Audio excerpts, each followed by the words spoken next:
Assalomu alaykum, barchamizni hayit ayyomlari bilan, aziz musulmon va muslimalar. Bitta savol sizlarga tug'ildi. Nima uchun nogiron bo'lgan shaxslarni hamma yoqdan haydaydi?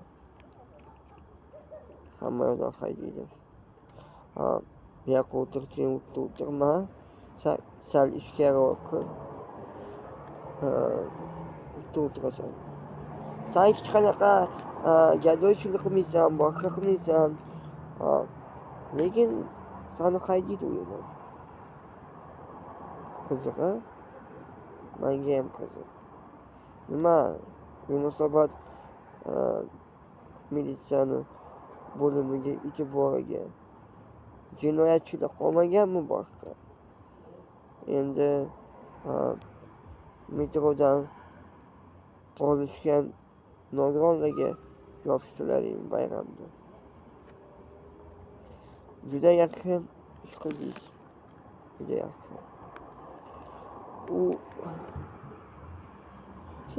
Siz aslida bizni ham himoya qilishingiz kerak. Boshqalardan. Bizani hech kim xafa qilmasin. Bu boshqa narsa. Lekin amalda bu narsa bo'lmayapti nimagadir. Janob Mirziyoyev, balki ularni rahbariyatiga beruv berasiz. Dars o'tkazish uchun barcha aholi bir xil ekan va nogiron shaxs tushunishda ega va himoyani ega bo'lishi kerak. Qachongacha shunaqa davom etadi? Qolib ketdik biz metroda.